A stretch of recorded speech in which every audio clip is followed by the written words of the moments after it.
"No one needs you here. Leave." Those words came from my son's mouth like a sharp, cold, and deadly shot. He did not look me in the eyes. No, he did not have to. He simply turned around and walked toward the kitchen as if I were an old, useless shadow that had somehow sneaked into his home. I stood there holding the scarf I had knitted for him during his childhood. Now it was as frayed as the bond I desperately tried to keep alive. I smiled not out of happiness or resignation. I smiled because at that moment I understood there was nothing left to say or do. My son had made his choice to erase me from his life. I turned on my heel, opened the door, and stepped out without closing it completely, as if still hoping for a voice behind me. But no, only a thick, unbearable silence greeted me. I walked along the sidewalk under a gray sky that seemed to mourn with me, and as I wandered aimlessly, unhurried, without tears, I realized that Anthony had no clue about what was about to happen. He could not imagine that the very same night he would receive a call that would split his existence in two. He could not know, but I did. Because when a mother disappears, something in the world falls out of order. My name is Agnes Moore, and this is the story of how, after a lifetime devoted to others, I learned to leave and, most importantly, not to return. I was born in a humble neighborhood in an adobe house filled with the scent of firewood and freshly baked bread. From a young age, I was taught a woman's life is often measured by what she is willing to sacrifice for her family, and I complied with that. I was the daughter who cared for her parents as they grew old, the sister who helped raise her nieces and nephews, the wife who endured the silences and monotony of a long marriage, without major upheavals, but also without great joys. Above all, I was the mother of Anthony. I had him at the age of 24 after enduring 2 miscarriages that left my soul raw and aching. When I finally heard him cry on that December dawn, I swear I believed God was giving me a second chance to feel whole. There was no room in my life for anything else. No dreams, no trips, no friends, just him. Anthony was a sensitive and intelligent boy with a smile that could melt any sadness. I clung to him like a castaway holds tight to their only plank in the middle of a storm. I cared for him with a vigilance that many thought was too much. Each morning I prepared his favorite breakfast. I walked him to school holding his hand well into his teenage years. I sewed his name into his underwear just in case he ever got lost. Even when he began going out with his friends, I stayed awake in the rocking chair until I heard the key turn in the lock. "You are too overprotective," Stephen, my husband, would say, without looking up from the newspaper. I ignored him. I believed there was nothing wrong with it. Anthony wanted to make sure that the person he loved most in this world was always safe. But maybe, just maybe, there was something wrong with that. The day Anthony met Cassandra, I realized it before he even told me. His voice changed. It became rougher, more restrained. He no longer sat with me in the kitchen to share how his day at work had been, nor did he ask me to bake his favorite tres leches cake for his birthday. One day, without any warning, he stopped spending Sundays at home.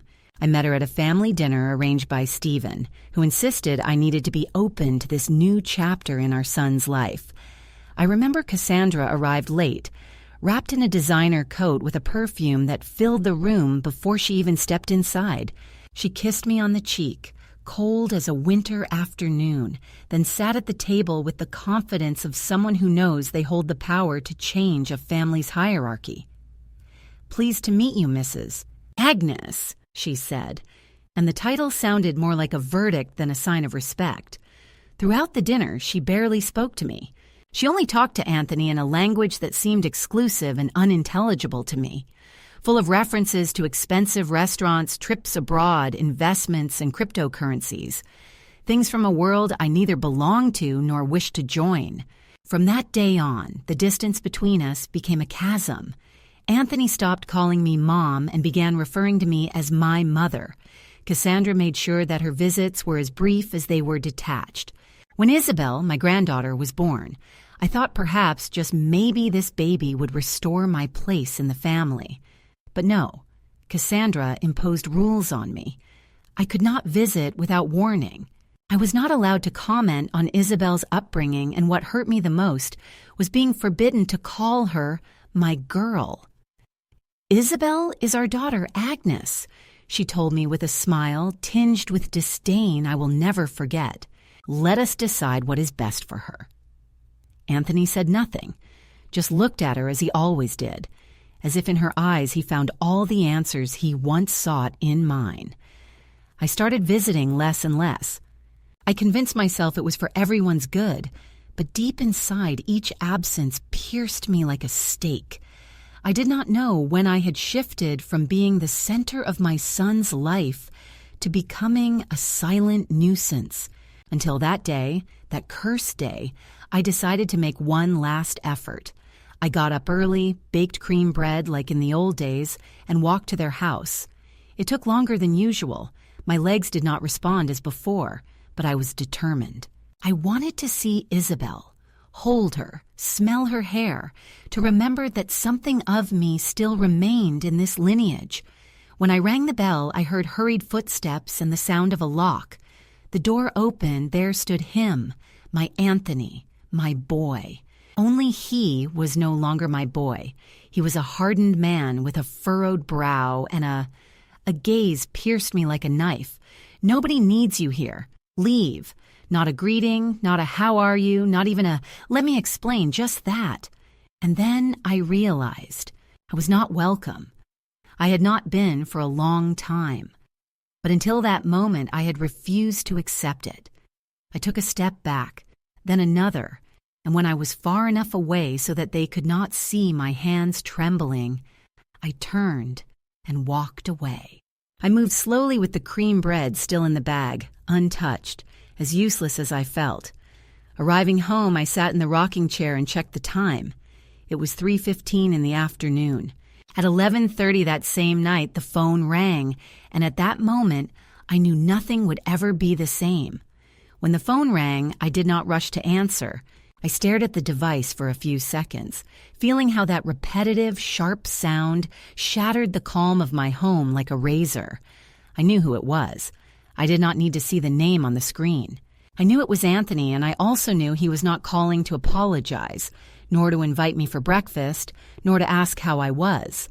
I answered on the third ring with a calm that surprised me. Mom. His voice broken, distant, yet recognizable. Yes. A heavy silence crept between us. For a moment I thought he had hung up or the line had been cut, but I did not hear him breathe in deeply, as if he needed to gather strength to say what came next. It is Isabel. She's in the hospital. She fell down the stairs. I do not know. I do not know what to do.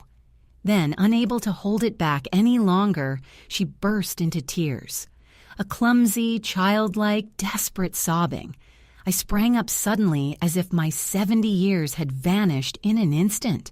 My heart pounded loudly in my chest, and I felt the air grow scarce in my lungs. Which hospital? I asked, trying to make my voice sound steady. Through her sobs, she gave me the address. I did not hang up. I stayed with the receiver pressed to my ear, listening to her broken breathing while I put on my coat and left the house. I only hung up once I was outside, under the dim light of the street lamps, walking with a determination I had not felt in many years. I arrived at the hospital in less than 20 minutes. I do not know how. I barely remember crossing the streets, waiting at the traffic lights, or feeling the biting cold of the night. All I recall is the sight of Anthony hunched over in one of the chairs in the waiting room, his hands covering his face. I approached slowly, fearing that if I touched his shoulder, he would disappear like a mirage. When he lifted his eyes and saw me, he said nothing. There were no reproaches, no apologies, no explanations. He just opened his arms and hugged me like he had not since he was 12 years old and fell off his bike in the park. I held him tightly, feeling his body trembling against mine, and for a moment, just for one moment, I forgot everything. The hurtful words, the indifference, the years of distance. We were just mother and son caught in the same anguish. "How is she?" I asked, when things had quieted down a bit. Anthony shook his head, swallowing hard. "I do not know. Cassandra is inside with her. They did not let me in. They said she needs to have a scan." I wanted to ask where Cassandra was when Isabel fell, why she did not watch her, how something like this could have happened. But I held back, realizing it was not the right moment. We sat together in silence, staring at the double doors of the emergency room as if any second they might open and bring back our peace. Minutes passed, or maybe hours. I could not tell. Time in hospitals twists itself, stretching and shrinking, becoming merciless. At last, a young doctor wearing a white coat and a serious expression emerged and approached us. "Family of Isabel Romero?" she asked. Anthony jumped up suddenly. "I am her father."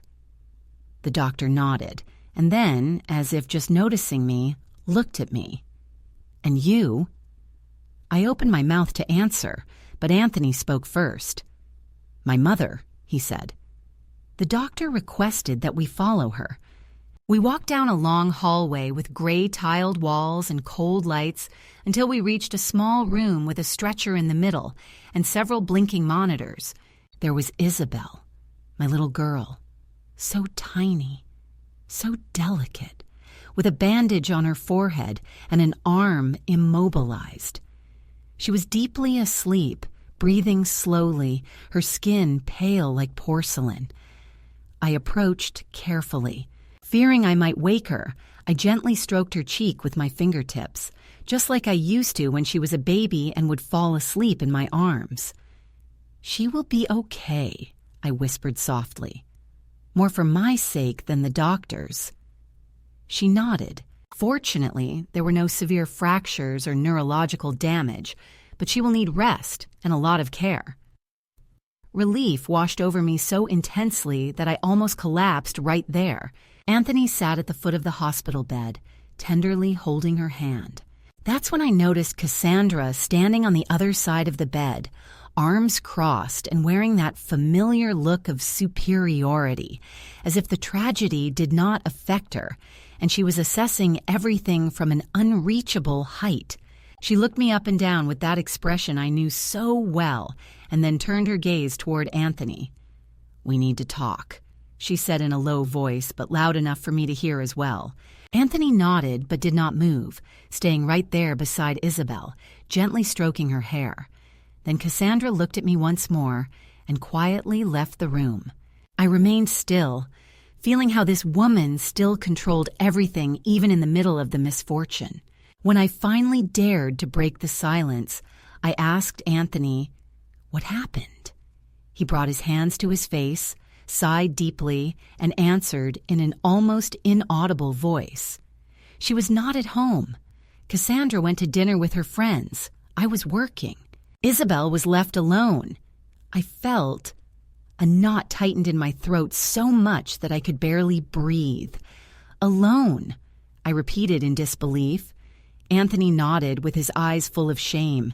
He had no one to leave her with. Cassandra said it would only be for a little while. I covered my mouth with my hand to keep from screaming. How could they have left a child barely 6 years old alone in an apartment with such steep stairs? Yet I said nothing. Not then. Not with my granddaughter there, vulnerable, needing peace. I gently stroked Isabel's head once more and turned to Anthony. "I will stay with her tonight," I said with certainty, without asking or seeking permission. He did not respond, just looked at me with those guilt-ridden eyes and nodded. That night, as I sat on the uncomfortable chair beside my granddaughter's hospital bed, I realized something had changed forever. Anthony had kicked me out of his house just hours before with a coldness that still chilled me to the bone. But that night, he needed me, even though he didn't know it yet. I spent the night on that hard chair, listening to the constant beep of the monitors, watching every movement of Isabel, every slow breath, every tiny gesture as she slept. I did not close my eyes for a moment. I watched her and silently remembered when Anthony was the same age as she was. How he ran across the backyard, how he clung to my waist when he was scared, how he reached for my hands to cross the street. But now he did not even look at me with affection. When? He woke up and returned to the room. Holding a cup of coffee, he hesitated to offer it to me. Instead, he stood rooted by the doorway, watching us silently. "The doctor says she will be discharged today," he whispered. I nodded without taking my eyes off Isabel. Anthony stepped closer as though afraid to shatter some invisible barrier between us. He rubbed his hands nervously and lowered his voice. "Thank you for staying." I did not reply, continuing to gently stroke the child's hair. He noticed. That silence carried the weight of all the quiet I had been forced to keep through the years. "Mom," he urged, but did not finish the sentence. Then Cassandra appeared once again. She entered the room with purpose, impeccably dressed as always, carrying that unmistakable air of superiority, as if nothing that had happened affected her at all. "Isabel goes home today," she declared without looking directly at anyone, speaking as if to the empty air. I watched her without rising from the chair. She fixed cold, calculating eyes on me and gave a smile that never quite reached her lips. "You do not need to come with us," she added, delivering an order disguised as a suggestion. Anthony bowed his head in shame and fell silent, never speaking whenever Cassandra took the floor. Slowly, I stood up. My knees creaked as my body reminded me of my age, yet my spirit felt stronger than ever. "I am going to say goodbye to my granddaughter," I responded firmly. I approached the bed, leaned in, and gently kissed Isabel's forehead with a tenderness that tore me apart inside. She slowly opened her eyes, confused and drowsy. "Grandma," she whispered, clutching me with the little strength she had left. I held back my tears with a dignity I did not know I still possessed.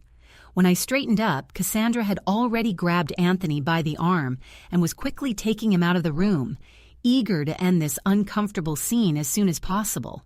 I followed them quietly, not rushing. In the hallway, just before they stepped into the elevator, Cassandra turned to me once again. "Really, you do not need to go home. We are fine." And there it was again, that sentence dressed as politeness but filled with disdain. Anthony did not even look at me. He simply got into the elevator with her and Isabel in his arms. I stood still in the middle of the white corridor, watching the doors close slowly in front of me, like so many other doors in recent years. When I left the hospital, the cool morning air hit my face with an almost violent force. I walked aimlessly for a few blocks, trying to clear my mind and figure out how we had ended up here. Then I saw it, that small cafe on the corner. The chalkboard on the door read, "Homemade breakfasts." Without overthinking it, I went inside and ordered a coffee. I sat by the window, watching the steam rise as I did. Slowly, like the warmth melting from a cup, my thoughts began to drift backward like a movie rewinding, to another hospital, to another sterile corridor, to the day I gave birth to Anthony. I recalled holding him for the first time, the promise I made to protect him forever, the vow that he would never lack love or feel alone again. Yet there I was, solitary in a neighborhood cafe, sipping weak coffee as he slipped further away from my life once more. The waiter interrupted my reverie, asking if I wanted anything else. I shook my head. "Only the coffee, thank you." Then, as he walked away, I heard a voice, deep and warm, strangely familiar. "Agnes." I turned slowly, my heart pounding. There stood Hector, an old friend from my youth with whom I shared countless afternoons at university, before life pulled us along different paths.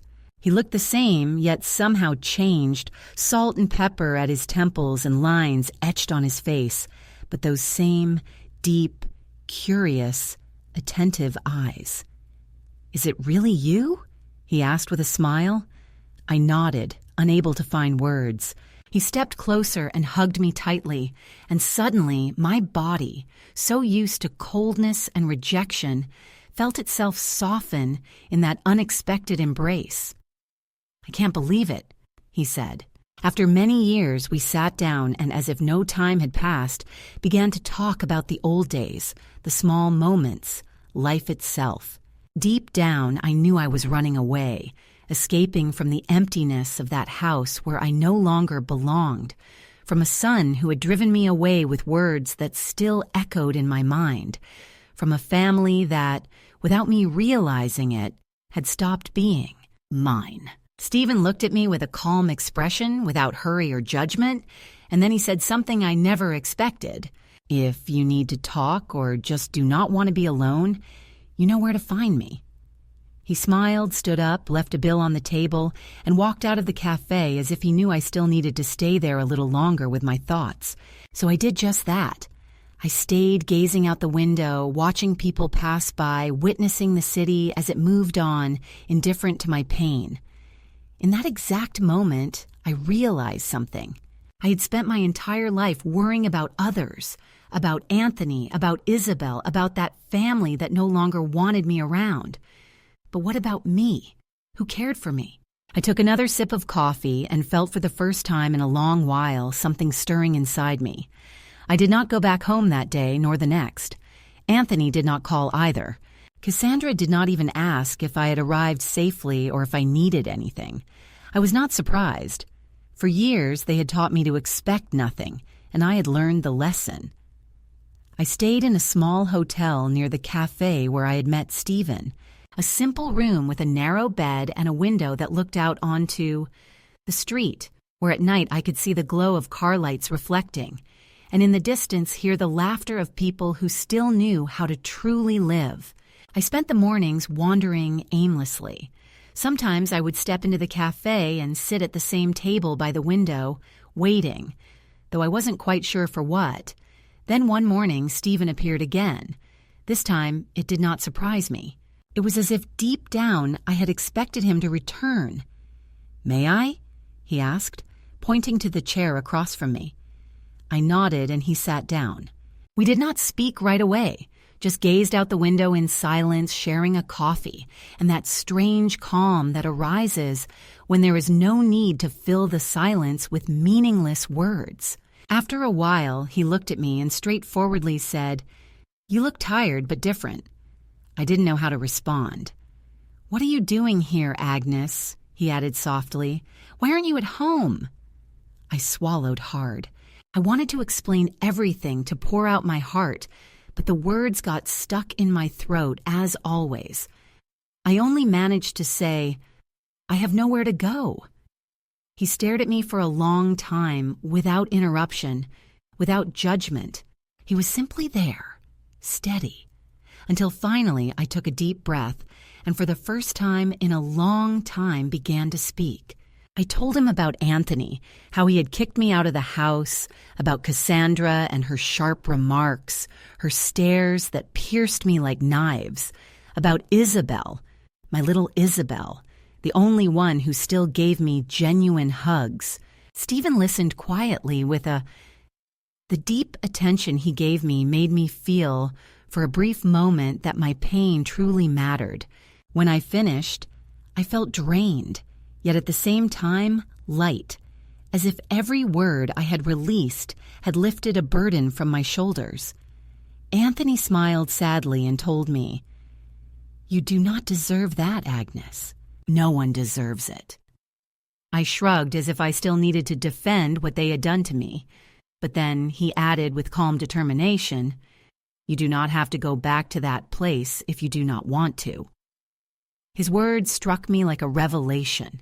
I had spent years believing that house was my only sanctuary, that despite everything I had to be there, fulfill that invisible role of mother, grandmother, a silent presence. But what if not? What if I could start over? Anthony, as if guessing my thoughts, gave me a knowing smile and said, "I know someone who might be able to help you." I frowned, intrigued.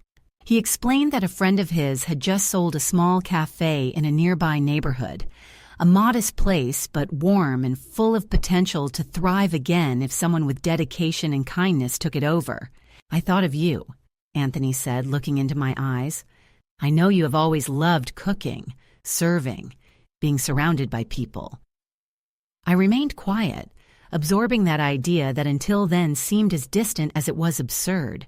Me running a cafe at this age, yet at the same time, a part of me, long asleep, began to beat again. I whispered uncertainly, feeling afraid. Stephen took my hand with a warmth I had longed for deeply and said, "No, you have to make a choice now, but I want you to know you have options." That morning, I said goodbye to him with my heart pounding. I wandered through the city aimlessly, turning over his words in my mind, thinking about the distant, almost unimaginable chance of beginning a new life. The next day, without giving it much thought, I walked to the place Stephen had told me about. It was a small spot with half-drawn blinds and a faded sign barely hanging on the front. Yet, when I peeked through the window, I saw the worn wooden tables, the coffee counter with machines still in good condition, the empty shelves, and I felt something, a mix of nostalgia and hope. The owner greeted me with a kind smile. "Are you here about the transfer?" he asked. I didn't know how to answer. I just looked around the place, picturing it filled with the scent of freshly baked bread, soft conversations, and laughter. I sat at one of the tables, closed my eyes, and for a moment, I imagined myself there, serving coffee, decorating displays, talking to customers, and I couldn't help but smile. The owner watched me curiously. "Are you interested?" Opening my eyes, I answered without hesitation, "Yes, I am interested." When I left, the sun filtered warmly between the buildings, gentle and full of promise. For the first time in years, I had a plan that did not revolve around Anthony's whims nor the past. Silent commands from Cassandra. I had something that belonged only to me. A plan, a glimmer of hope. That night, back in the hotel room, I sat on the bed and dialed Anthony's number. It rang several times until Cassandra's voice answered sharply and coldly. "What do you want, Agnes?" I swallowed hard. "I just wanted to let you know that I'm all right." A freezing silence came from the other side. "We are glad to hear that," she said without any conviction, and hung up before I could say anything else. I stared at the phone as the dull beep of the line disconnecting echoed in my ear, and in that moment, I realized I did not need to call them anymore. They had already made their choice, and finally, I was beginning to make mine. Days passed, and every morning I would walk to the cafe, watching from the sidewalk as dust gathered on the empty shelves and the chairs remained stacked in a corner, as if waiting for someone to bring them back to life. I had not signed anything yet, but something inside me had already made up its mind.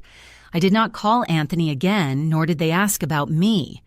The last time I tried to reach out, Cassandra made it clear I was better left far away. "You have taken a weight off our shoulders." That was the last thing she said before ending the call.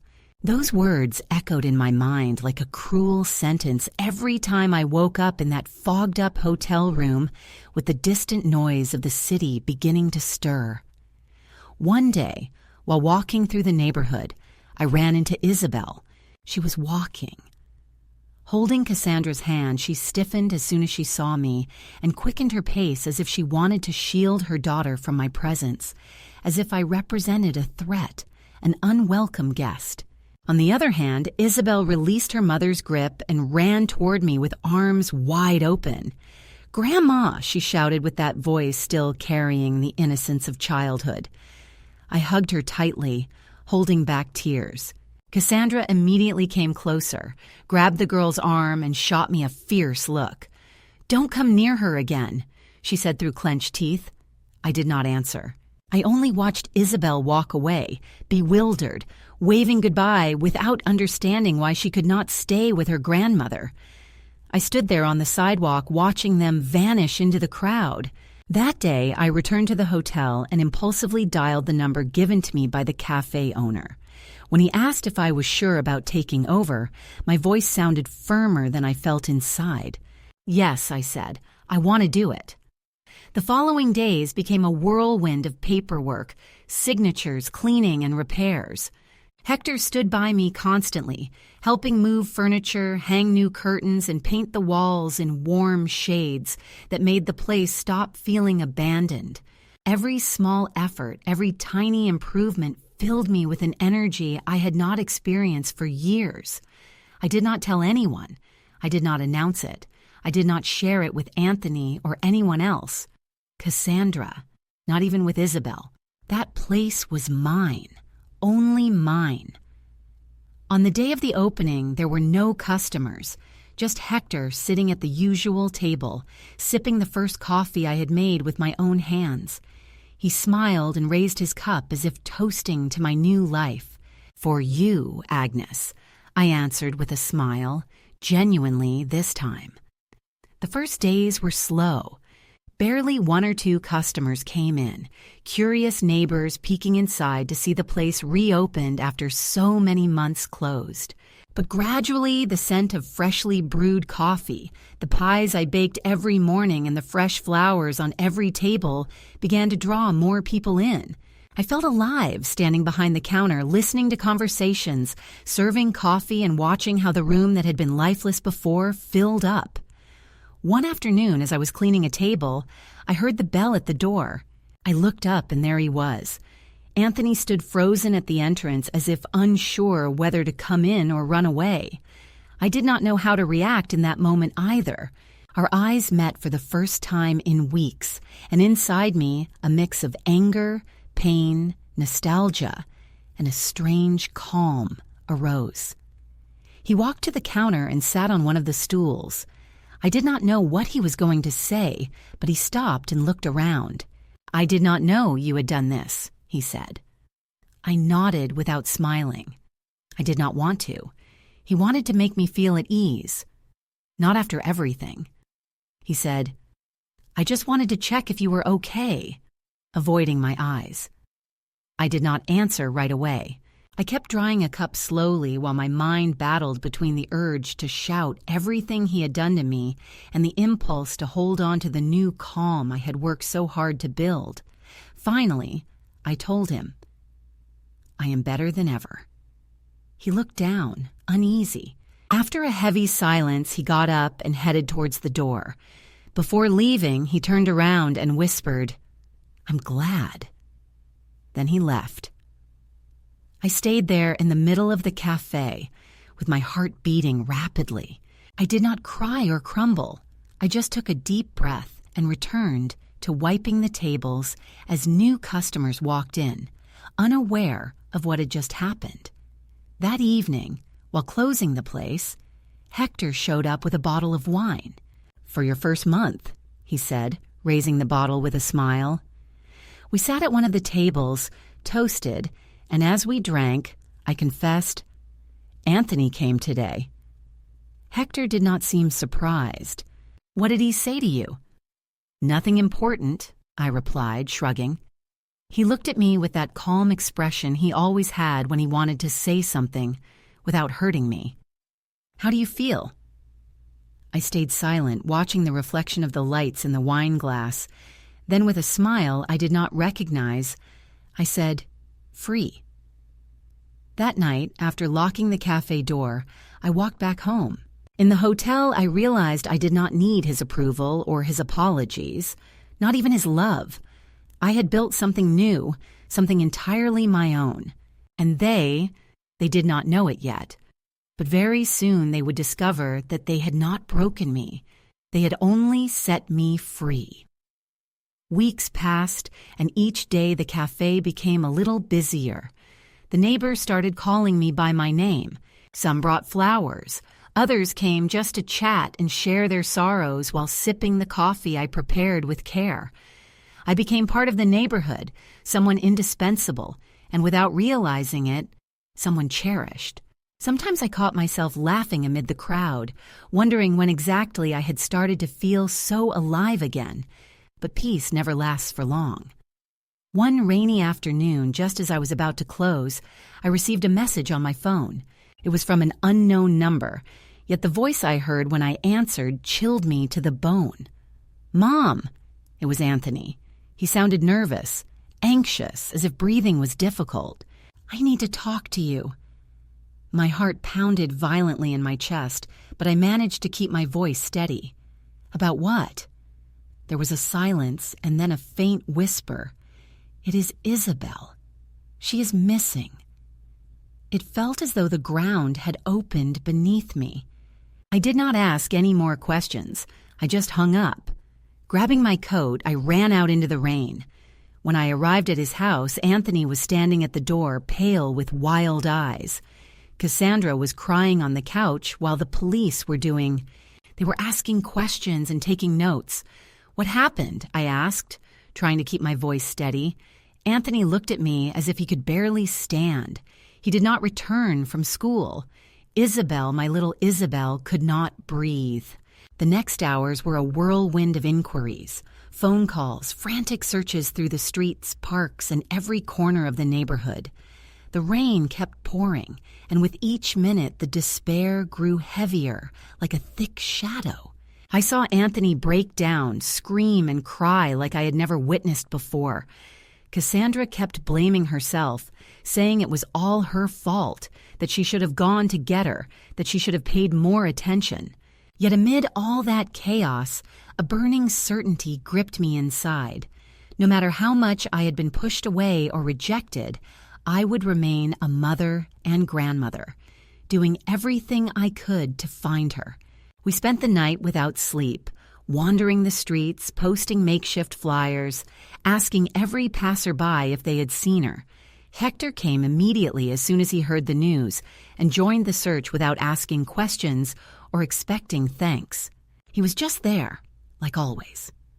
When dawn began to tint the clouds gray, Anthony's phone rang. He answered trembling, and his face twisted instantly. "Where?" he shouted. We ran toward an old bus station on the outskirts of the city. There sat Isabel on a bench, soaked to the bone, her gaze vacant as she clutched her backpack like it was her only shelter. Anthony knelt before her, tears streaming as he begged for forgiveness through sobs. Cassandra arrived behind them, calling her name and trying to embrace her. But Isabel did not move or respond. I approached slowly, knelt beside her, and took her hand. It was icy cold. She looked at me with those large, sorrowful eyes and then broke down, crying. She clung to my neck desperately, repeating through sobs, "I did not want to come back. I did not want to come back." I held her tightly, shielding her from the cold, the rain, and everything else. Anthony and Cassandra watched silently, hesitant to interrupt. After what felt like endless minutes, I finally managed to soothe her. We took her home, gave her a warm shower, and tucked her into bed. The doctor said she was physically fine, only frightened. But what troubled me was not her body, but her soul. That night, when I thought everyone was asleep, I went to her room to check on her once more and then heard her voice, barely a whisper in the darkness. "Can I go with you, Grandma?" I froze. "What do you say, love?" She sat up in bed, eyes full of tears. "They do not want me here. They always yell at me. They say I am a burden." My chest tightened with a feeling I cannot describe. I sat beside her and held her, trying to hold back my tears. "Do not say that, my dear." But she insisted. "I want to come with you to your cafe." At that moment, I understood everything. The very same wound that had been inflicted on me was now being repeated with her. I stood up, gently covered her with a blanket, and whispered, "Everything is going to be all right, I promise you." When I left the room, Anthony was in the hallway, leaning against the wall with his face buried in his hands. I approached quietly, and for the first time in a long while, I spoke to him with a firmness I did not know I still possessed. "Anthony, you have to change." He did not reply, only nodded silently like a frightened child. That night, I returned to my hotel with a shattered heart, realizing that what had started as a quiet escape was now becoming something much greater. It was no longer just about me. It was about her now, about Isabel. The next day, the sun barely dared to pierce the heavy clouds. I sat at the small table in my cafe, stirring my coffee with the spoon without drinking it, while Isabel's words echoed in my mind. "I want to go with you." I could not ignore it. No, not this time. Hours passed, and every customer coming and going reminded me of what I had built far from the house that had caused me so much pain. A new life, a network of genuine affections, calm routines, and looks that neither judged nor hurt me. And now she, my granddaughter, so much like me in her quiet suffering, I could not let that repeat. My story carries the same old wounds. That afternoon, after finishing cleaning the last table, I dialed Anthony's number. He answered with a tired, muted voice. "Yes." I took a deep breath, knowing that every word I was about to speak would change everything. I am going to pick up Isabel. Silence followed. I could hear his breathing on the other end as if he was trying to grasp what he had just heard. "What are you saying?" "She does not want to be there." "You know it, Anthony." She told me herself, "and I will not let them ruin her like you ruined me. You cannot do this." His voice broke, caught between anger and fear. "She is my daughter." "Yes," I answered calmly, surprising myself, "but you are not her father, at least not one worthy of being so right now." I hung up to avoid more yelling and blame. That night I prepared one of the rooms in my small apartment, the same one I had used as storage until then. I put away the old paintings, changed the sheets, and placed a teddy bear on the pillow. The next day, heart pounding wildly, I showed up at Anthony's house. Cassandra opened the door looking worn out, like someone who had not slept for days. She said nothing, just stepped aside. Isabel ran down the stairs with her backpack slung over one shoulder, as if she had been waiting for this moment her whole life. She hugged me tightly, nearly crushing my ribs. Anthony appeared in the living room, with a gaunt face and eyes swollen red. He stared at both of us, but did not utter a single word. There was no argument, no pleading, only a heavy silence, as if surrender were unavoidable. We left beneath a gray sky that seemed ready to break into tears and walked together to the bus station. Along the way, Isabel did not let go of my hand even once. Occasionally, she glanced at me as if she wanted to confirm that it was real, that she would not wake up at any moment to find it had all been a dream. When we arrived at my apartment, I showed her her room, and she looked around with wide eyes as though it were a palace. "Can I really stay here, Grandma?" she asked with a trembling voice. I knelt before her, stroked her hair, and answered with the deepest certainty I have ever felt in my life. "Certainly, my dear. This is your home now." That night, after we had dinner together, a hot bowl of soup, and she fell asleep clutching her teddy bear, I sat by the living room window, gazing at the distant city lights. I knew this would have consequences, that Anthony would not let the matter rest, and I was right. 2 days later, I received a legal notice. Anthony was suing me for custody of Isabel. He accused me of kidnapping her, of manipulating her to separate her from his family. I read those words with a mixture of anger and sorrow. He, who had once thrown out of his life with such cruelty, now he was trying to tear me away from Isabel's life. But this time I was not going to allow it. I would not stay silent. I would not permit him to destroy the one pure and good thing I had left. I stood up and walked to the small room where my granddaughter slept. I watched her quietly, breathing peacefully for the first time in a long while. As I looked at her, I felt a strength ignite inside me, something I thought I had lost forever. It was time to fight for her, for myself, for all the times I had kept quiet and endured, and I was determined not to lose. The following days were a mixture of outward calm and inner turmoil. Each morning I woke early to make breakfast for Isabel, accompanied her to school, and then opened the cafe with a rehearsed smile. Inside, I felt as if the ground beneath me was a thin layer of ice about to break. I did not tell her, but every time the phone rang or someone entered the cafe with purpose, my heart stopped. I knew Anthony was plotting something more, and it was not long before he proved it. One afternoon, as I was closing the cash register and cleaning the tables, a lawyer showed up. He was a man in a dark suit with a stern expression and a cold voice, delivering a formal notification. A court hearing would take place in less than 2 weeks. Anthony had started a legal process to claim exclusive custody of Isabel, arguing that I was unfit and disrupting the family unit as well as poisoning his daughter against him. I could not help but release a bitter laugh upon reading those words, family unit. Since when did he truly understand what that meant? But that laugh lasted only a few seconds before a wave of panic engulfed me. How was I supposed to face a legal battle alone? I'm a woman of 63 who is barely piecing her life back together after being emotionally shattered by the same man who now wanted to take away the only person I had left.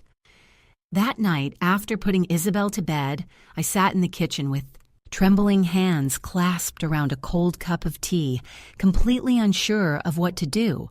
And then, as if fate had heard my silent pleas, I received a call. It was Hector.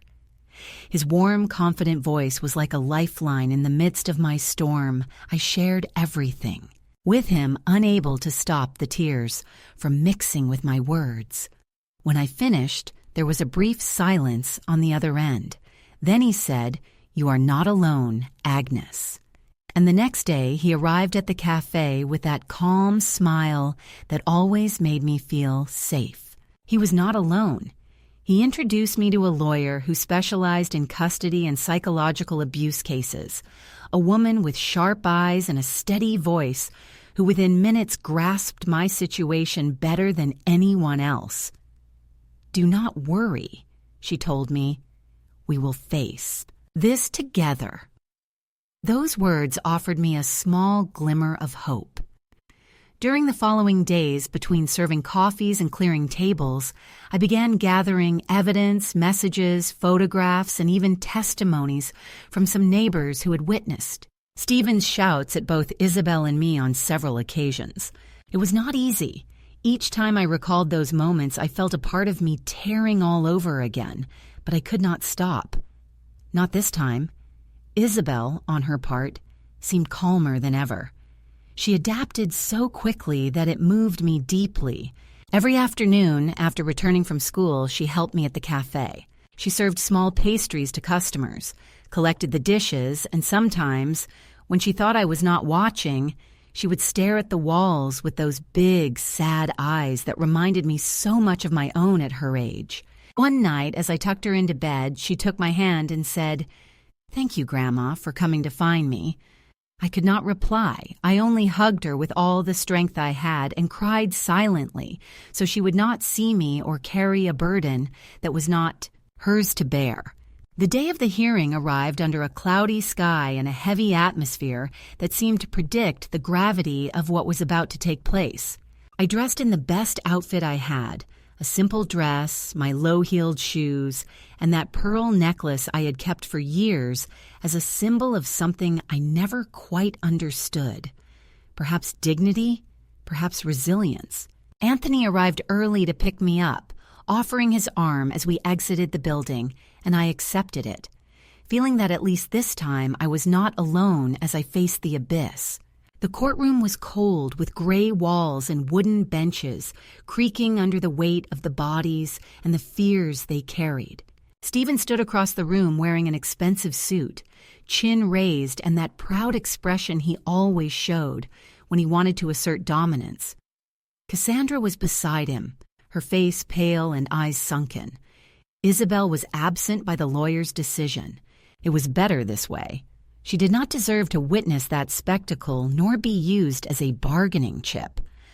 When called to testify, I walked to the stand with trembling legs, but my head held high. I took a deep breath and recounted everything. Every humiliation, every shout, every night sleeping silently while crying so nobody would know. I spoke about how they had thrown me out of that house, how my granddaughter had found in me a refuge that her own home denied her. I presented messages, testimonies, and evidence proving the truth of my words. Anthony tried to defend himself, painting a story where I appeared as a bitter and manipulative woman, a mother who could not accept that her son had moved on with his life and now sought revenge by using his daughter as an excuse. I listened quietly while my lawyer dismantled each of his falsehoods with surgical precision. When it was all over, the judge announced that the verdict was expected within a few days. We left the courtroom in heavy silence, charged with a tension that seemed to electrify the air. At the courthouse door, Anthony approached me, his eyes filled with restrained anger. "This will not end like this, Mom," he whispered through clenched teeth. I swore to myself but did not reply. It was not worth it. I just looked at him with the gaze he knew so well. The same gaze that years ago had avoided facing the truth about what he was, a broken, wounded, and harsh man. Hector accompanied me back to the cafe. We sat quietly at one of the tables while the afternoon slowly descended over the city. "You did the right thing," he said, gently taking my hand. I nodded, though deep inside that ancient fear still throbbed, that feeling that somehow everything had not yet been resolved. And I was not wrong. The days following the hearing became the longest of my life. Each sunrise felt like torture, a reminder that uncertainty was a wound that would not cease bleeding. I kept up the routine with Isabel, taking her to school, managing the cafe, but inside there was emptiness, a bitter waiting. Every time the phone rang, my body tensed, as if bracing for the worst news. Yet the call I dreaded most came on a gray morning as I prepared the first coffee of the day. The voice of the court secretary sounded cold and detached. "Mrs. Agnes Moore, the judge has handed down the decision." For a moment, I felt breathless as a wave of silence washed over the room, and it became unbearable. Finally, the words I heard took away my breath. "Custody of Isabel will be granted to you." The court determined that the environment you offer is the safest and most stable for the child. I could not hold back the sob that seized my chest. My legs weakened and I gripped the cafe counter tightly as silent tears slid down my cheeks. This was not only a legal triumph, but the validation of an entire lifetime. Years filled with humiliation, scorn, and forced silence. I hung up the phone and turned to see Hector standing there, watching me with that blend of tenderness and pride that only he knew how to show. He did not need to say a word.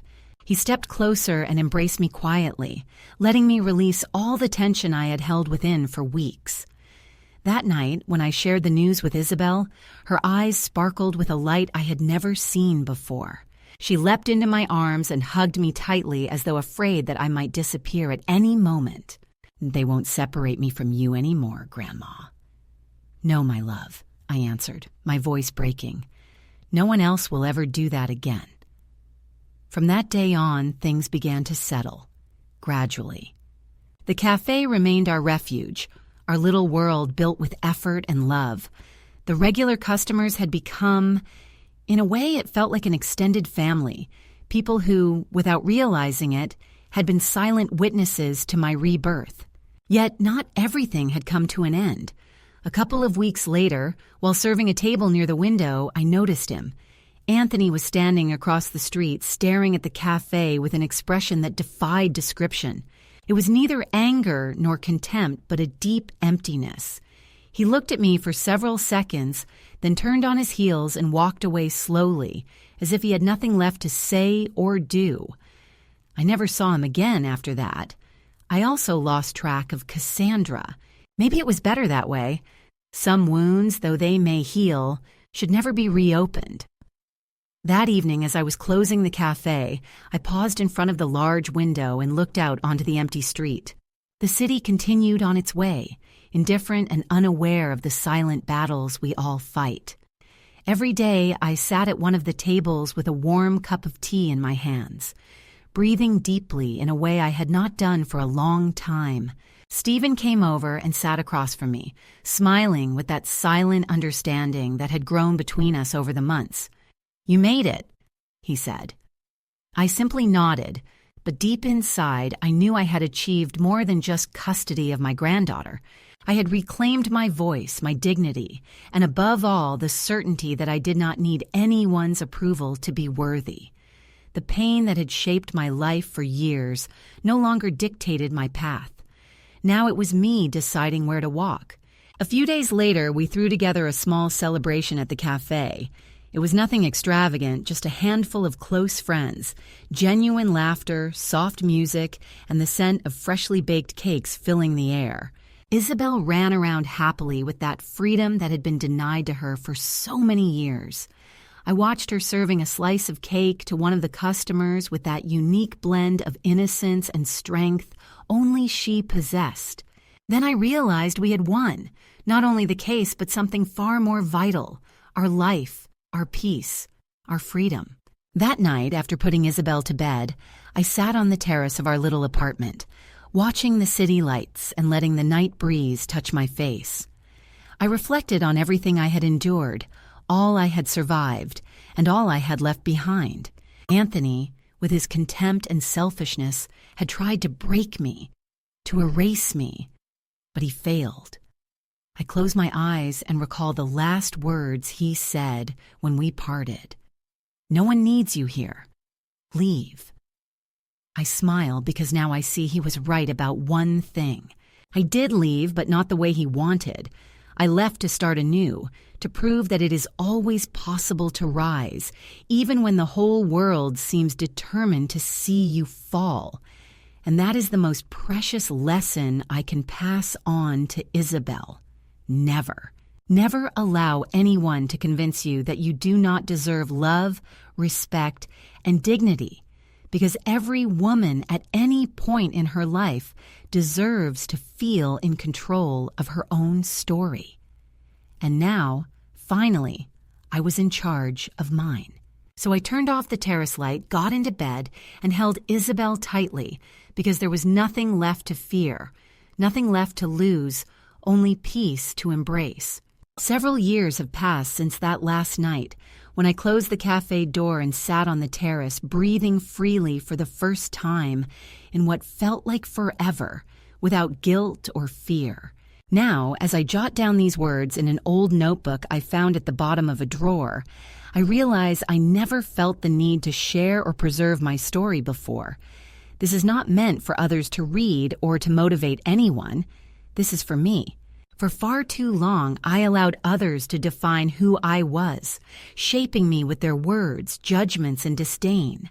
Today I can finally tell my story knowing I owe no explanations to anyone. Agnes, a mother, a grandmother, a woman, nothing less and nothing more. Sometimes, while making my first coffee in the morning, my mind betrays me and I hear again that phrase, "Nobody needs you here. Leave." But now it does not hurt. No longer. It sounds like a verdict that unknowingly set me free. I did not understand it then, blinded by pain, anger, and fear. But now I see. That rejection was exactly the push I needed to break free from a life that was suffocating me. Today I look at the cafe, more vibrant than ever, with its tables always full and the scents of freshly baked bread and strong coffee filling the walls. And I realize this place is not just a business, it is my home, our home.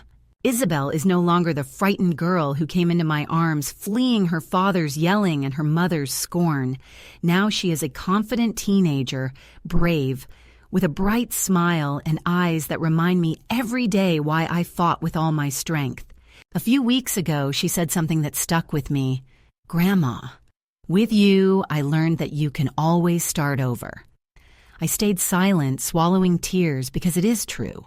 Starting over hurts, it scares, it takes effort, but it also saves. And I save myself. I save myself the moment I left that cold and quiet house. I saved myself when I accepted Anthony's hand, not as a lifeline, but as a travel companion.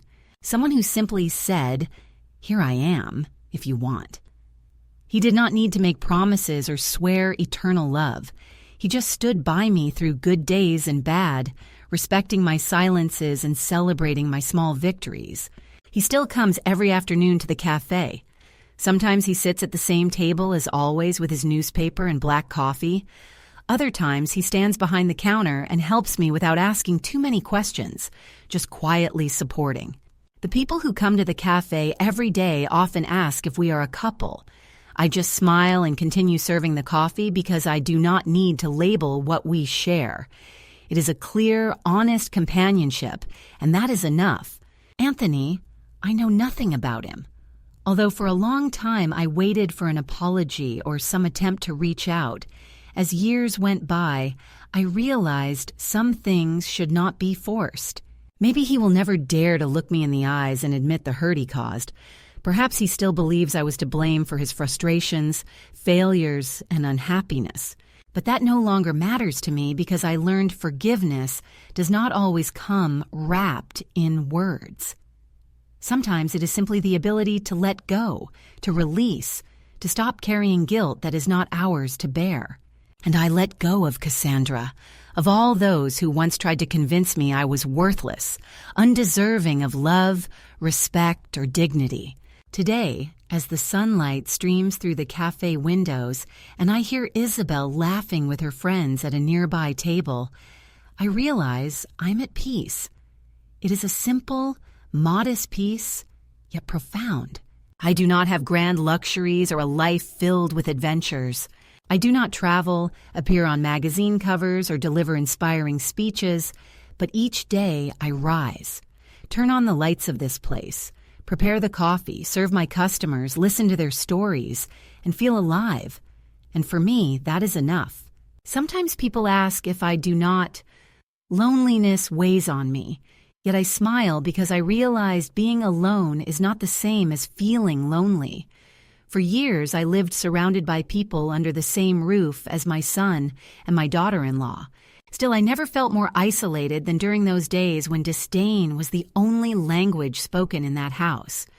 Today, even though my days are calm and simple, I know I have love. The love of my granddaughter, of Hector, and of those who, though not blood relatives, have become part of my life. And above all, my own love, because at last I cherish myself with all my wrinkles, scars, and silences. I understood that dignity is not something anyone gives you. It is neither a gift received nor an award earned. Dignity is a daily act, a choice you make every morning when you decide to look at yourself in the mirror and respect yourself. Even if the world has told you that you are worthless, the one thing I learned from everything I experienced is that no one can take from you what you are unwilling to let go of. When I close the cafe in the evenings and sit on the terrace with a cup of tea, gazing at the distant city lights, sometimes I wonder what would have happened if I had not left that day, if I had stayed in that house enduring humiliation, resigned to invisibility. But then I think of Isabel, her laughter, her hugs, and her spontaneous, "I love yous," and I know I made the best choice of my life. I left, and in leaving, I found myself. Today, to anyone who reads or listens to me, or even just passes through the door of this cafe, I want to share one thing. It is never too late. Never truly too late to let go, to begin again, to rebuild yourself, to love again, starting with yourself. I did it at the age of 62 when I thought I had no strength left, when I believed it was no longer worth it, when I assumed the best moments of my life were behind me. But no, life always surprises you if you dare to let it happen. So here I am, Agnes, serving coffee, hearing stories, taking care of my granddaughter, feeling the night breeze gently brushing my cheeks, and most importantly, living with dignity, peace, and the firm belief that no one will ever make me feel insufficient again because I am enough and I always was. I just needed to remember that.